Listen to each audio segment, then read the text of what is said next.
안녕하세요. 둥지TV 신법사입니다. 다른 나라에서 새롭게 둥지를 트고 살아간다는 건 어려운 일입니다. 꿈과 기대를 갖고 시작한 삶이라면 예상하지 못했던 어려움을 접하면서 힘들어하고 좌절하는 분들도 생길 수밖에 없는데요. 특히 캐나다는 많은 분들이 이민을 희망하는 나라 1위로 거론되는 널리 알려진 살기 좋은 나라입니다. 그만큼 복지가 잘 이루어져 있고 삶과 일의 균형이 이루는 곳이라고 할 수가 있습니다. 하지만 아무리 큰 매력도 현실적인 어려움 앞에서는 고민이 생길 수밖에 없을 것입니다. 저희 둥지도 그간 여러 고객들을 만나며 다양한 어려움을 함께 보고 도움도 드리고 했었는데요. 이번 시간엔 이렇게 처음 캐나다에 둥지를 트며 어려움을 겪었던 분들이 어떤 점들을 가장 힘들어하고 느꼈는지, 어떻게 하면 어려움을 좀 더 쉽게 극복할 수 있는지를 알려드리고자 합니다.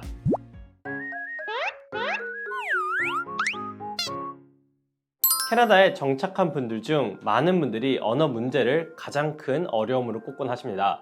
오랜 기간 캐나다에 거주한 분들도 언어 문제 때문에 스트레스를 받는 것이 변함없거나 심지어 역이민을 선택해 본국으로 돌아가는 분들도 종종 볼 수 있는데요. 그만큼 생활하는데 가장 근본적이고 결정적인 영향을 끼치는 것 중 하나가 바로 언어이지 않을까 싶습니다. 특히 언어는 의사소통뿐만 아니라 그 나라의 문화와도 큰 관련이 있기 때문에 정말 캐나다에 거주를 하고자 한다면 무엇보다 언어 공부를 우선하는 것이 필수입니다.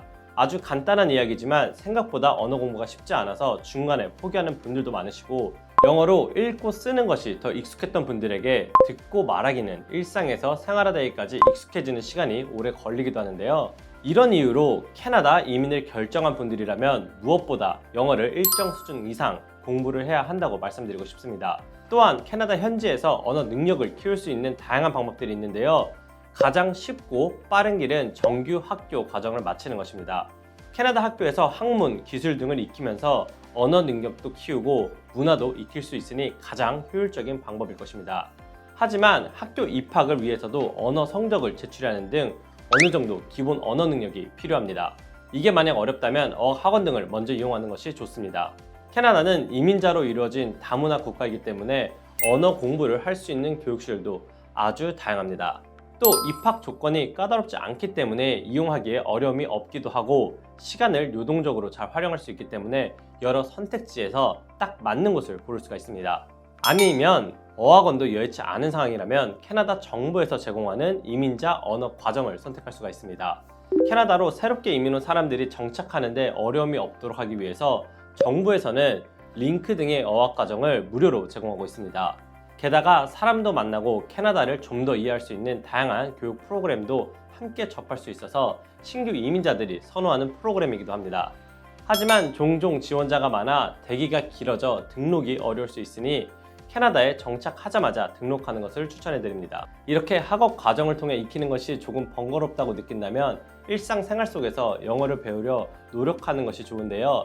제가 추천하는 방법은 바로 봉사활동입니다.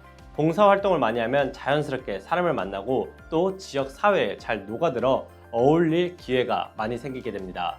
그러면 다른 친구를 만나며 자연스럽게 영어 실력도 쌓을 수가 있습니다. 캐나다는 무상의료 국가입니다. 영주권자, 시민권자를 비롯해 워크 퍼밋을 지닌 사람에게도 무료로 의료 서비스가 제공되는데요. 무상의료는 캐나다가 복지 국가임을 드러내는 가장 강한 특징 중에 한 가지입니다. 단순히 의료가 무상이라고 한다면 장점이라고 보이긴 하지만 무상의료라는 점 때문에 갖게 되는 불편한 점도 있습니다.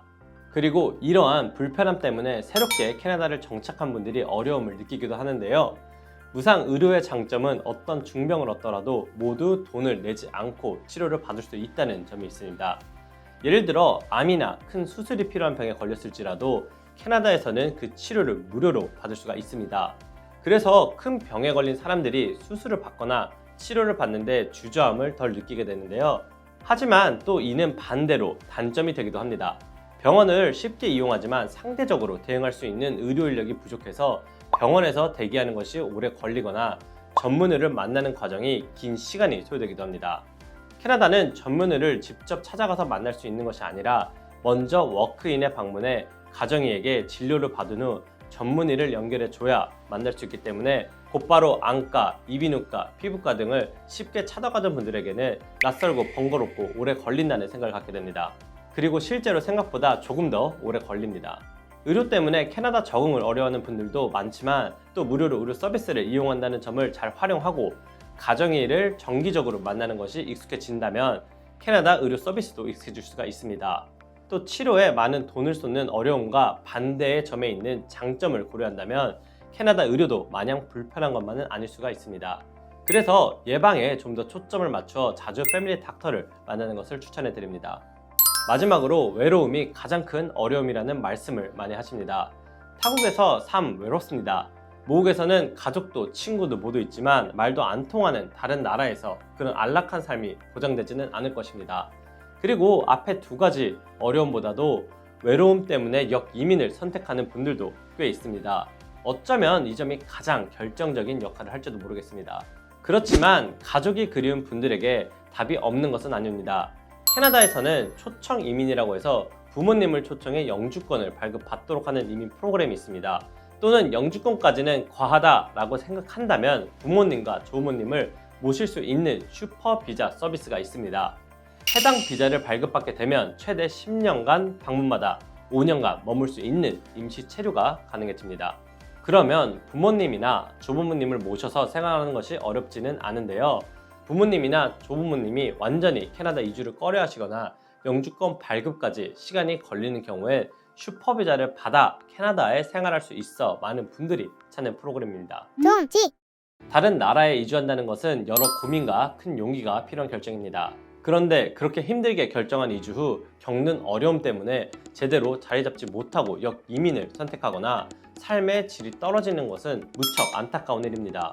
미리 이런 문제를 잘 파악해서 준비하고 해결 방안 등을 찾아 나간다면 캐나다에서 새롭게 자리를 잡는 일이 수월하고 잘 해낼 수 있을 것입니다. 이와 관련해 궁금한 점이 있으시다면 저희 둥지이민 카카오 플러스를 통해 질문해주세요. 어려운 점, 알고 싶은 점 모두 쉽게 자세히 설명드리겠습니다. 오늘 영상은 여기까지입니다. 구독, 좋아요, 알람 설정 부탁드립니다. 지금까지 캐나다 이민은 둥지이민, 둥지TV 신법사였습니다. 감사합니다.